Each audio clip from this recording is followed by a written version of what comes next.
All right, guys, so this is our second Flip the Classroom lesson of Chapter 8, and in this lesson we are going to talk about conic sections on the polar plane. But first we're going to go ahead and define some terms around our conic sections that we didn't go into too much before. We're going to say that the focal axis is the line through the focus points of a conic section. So right here for our ellipse, we've got this green line as the focal axis going through both focus points. Similarly, we can see for the hyperbola, we're going to have this green line, again going through both focus points as our focal axis. The focus points aren't the only points of significance on the focal axis. We also have the vertices of our conic sections on the focal axis for both the ellipse and the hyperbola. For the parabola, we said that the focal axis was the line that went through the focus that was perpendicular to the directrix. And right here, if the focal axis is going through the focus and perpendicular to the directrix, then the vertex of the parabola must also be on that focal axis as well. Now we might think that the directrix is unique to parabolas for conic sections, but in fact what we're going to say is that for all conic sections, each foci has a corresponding directrix. So the ellipse is going to have two directrixes, one for each foci, on the other side of the ellipse from the foci. And similarly, we can say for the hyperbola, we're going to get two directrixes, one for each foci, on the other side of the hyperbola from their corresponding foci. And in general, what we're going to say is that all these directrixes are going to be perpendicular to the focal axis. What we're going to do next is go through and define those directrixes with a little more depth. I'm going to say for all foci of a conic section, there exists a directrix. And the directrix is the line perpendicular to the focal axis such that the distance from the foci, f, to every point P of the conic section and the distance from P to the directrix creates a constant ratio of PF to PD. So right here, we've got a little diagram, and what we want to say is that this shape could be any conic section. It could be a parabola, it could be an ellipse, it could be a hyperbola. And right here what we're seeing is focus F, and the distance from F to a point P on the conic section is PF. And we've got our distance from that point P to the directrix as PD, and we want to take note that PD is perpendicular to the directrix.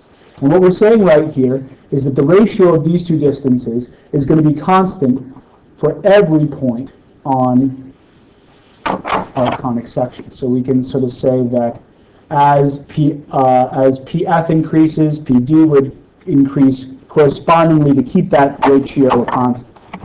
The other thing we're going to say about this ratio of PF to PD is that it is another way of defining the eccentricity. Remember, the eccentricity we defined as the length C to the length A, where C was the length from the center of an ellipse or a hyperbola to the focus points, and A was the distance from the center of that ellipse or the hyperbola to the vertices. And right here, we're going to say that that's going to be equal to the ratio of PF to PD. Now, right here, what this means for a parabola is that since we know all points on a parabola are equidistant from the focus and the directrix, we know that PF is going to equal PD, and that gives us an eccentricity of 1 for parabolas. In general, right here, we've got the ellipse and the hyperbola. Right here we can say that from the center of our ellipse, we have the length C as the center to the focus, and the length A as the center to the vertices. And right here what we can say is since the focus point is inside of the vertices, that we know that C to A is always going to be less than 1, and so also PF to PD is always going to be less than 1. For the hyperbola, we can say that we've got the center right here. Then the distance from the center to a focus is going to be a length c, and the distance from the center to the vertex is going to be a length a. And right here, since the vertex is inside the focus for a hyperbola, that ratio of c to a is always going to be greater than 1. And that means that right here, we can say that pf to pd is always going to be greater than 1 for a hyperbola as well. Now what this is kind of doing is it's basically defining the position of the directrix to its corresponding focus point. Right here what we're saying is if this ratio, pf to pd, is going to be greater than 1, then right here, pf is going to be less than p, or pf is going to be greater than pd rather, and that means that the directrix is closer to the vertices than the focus point. Right here we can see that for the ellipse, since that ratio of pf to pd is less than 1, then right here the distance from the vertex to the directrix is going to be greater than the distance from the focus to the vertex.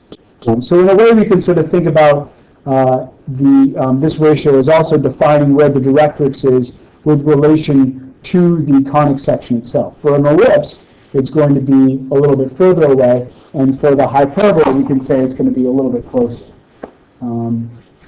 So right here, we can go ahead and move on.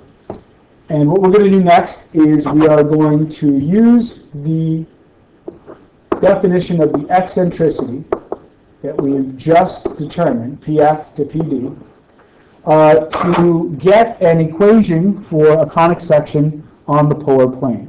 What we're going to do here is we're going to put the focus of our conic section. Again, this could be any conic section, so it could be a parabola, it could be an ellipse, it could be a hyperbola. We're going to put one focus on the origin, such that we've got the graph as it's laid out right here. And what we're going to say is that now that distance from the focus to the point on our conic section can be defined with a vector, right? Now right here we have the direction of our vector as some theta, and we can say the length or the magnitude of that vector would be r, right? At this point right here we can say that the horizontal component of this vector would then be r cosine theta. Now if we define our directrix as the line x equals k, where k is basically the distance from the origin to the directrix, then basically right here what we can do is say that the rest of this distance right here is going to be the length k, which is the entire distance from the focus to the directrix, minus r cosine theta. So we've got this distance as k minus r cosine theta. Now right here, but what we can see is that this distance is actually our PD, and so PD is going to be defined by k minus r cosine theta.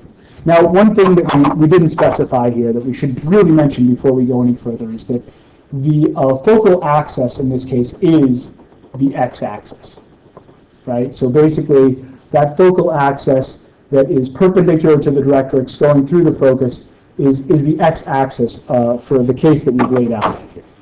Now, at this point, what we want to say is that we have defined the eccentricity as pf to pd with r over k minus r cosine theta.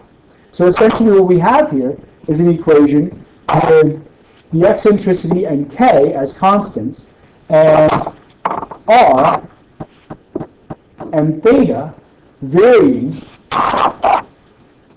with each point on our conic section. Right? So basically, for each of these points on our conic section, we're going to have a different theta and R that will define the relationship of PF to PD in the same way that we've just laid out.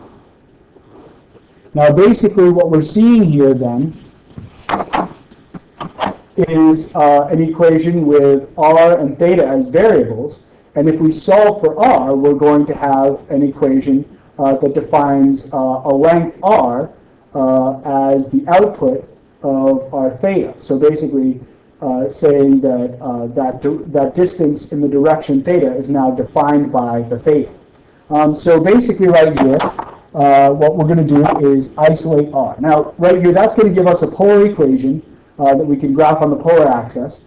And what I want us to do right now is to go ahead and isolate R by ourselves. So right here, I'm going to let you guys go ahead and take this equation. E equals R over K R cosine theta. And I want you to isolate R in this equation, giving us a polar function that we can graph on the polar plane, or a polar equation that we can graph on the polar plane. So right here, we're going to pause the video and let you guys give this a shot. In terms of strategy, what we can see is that we've got an expression with R in the denominator. So basically, we're going to want to multiply the denominator on both sides to get that expression, that R expression out of the denominator. Then we're going to want to get all our R terms on one side, factor R out, and then divide away what we're multiplying R by, and that'll isolate R. So that's the strategy we're going to use here. I'm going to let you guys go ahead and give this one a shot on your own. We'll pause the video and come back in a second. All right, guys. So first step was, of course, multiplying the denominator on both sides of our equation, and that allowed us to get that R expression out of the denominator. And then basically we had EK minus ER cosine theta equals R. Then we brought all R terms to one side, so that meant adding ER cosine theta to both sides. And that gave us KE equals R plus RE cosine theta. We basically just rearranged the multiplication that we had with our EK and our ER cosine theta to be E or KE, and then RE cosine theta. And then right here, basically what we did was factor an R out of both terms, and that gave us R times 1 plus E cosine theta, dividing by 1 plus E cosine theta on both sides, then gave us the equation R equals KE over 1 plus E cosine theta. And this right here is an equation that's defining R as a function of theta, right? So for every theta we plug in, we're getting an R, right? For every direction we plug in, we're getting a distance in that direction, which is, of course, the form of the polar equation. And what we've done right here is basically defined a conic section, right, as it's orientated above. So basically right here, this equation is going to define the conic section with its focus on the origin, where we are opening onto the negative x-axis. If we have R equals KE minus E cosine theta, then basically we're going to say we have a conic section with its focus on the origin opening onto the positive x-axis. If we're seeing R equals E or KE over 1 plus E sine theta, then basically we can say that with sine we're going to be opening vertically, and with 1 plus E sine theta we're going to be opening vertically onto the negative y-axis. And if we're seeing R equals KE minus E sine theta, we're basically going to see our conic section with its focus on the origin opening vertically up onto the positive y-axis.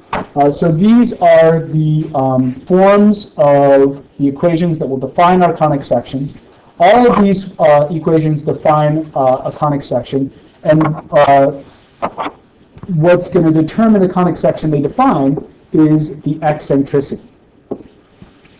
So with each of these eccentricities, right, we know that the eccentricity, if we've got an eccentricity less than 1, that's going to be an ellipse, right? So that would be the equation of the ellipse opening onto the negative x-axis. If the eccentricity equals 1, this is going to be a parabola. If the eccentricity is greater than 1, then this is going to be the graph of the hyperbola. And again, for the ellipse and the hyperbola, you kind of got to use your imagination and sort of finish the graph in your mind. For an ellipse, you would have the rest of the graph going out this way, and for the hyperbola, you would obviously have the other half of the hyperbola on the positive x-axis over here. So right here, what we're going to do now is stop this video, and we're going to pick up in the next video graphing these polar equations for our conic sections on the polar plane.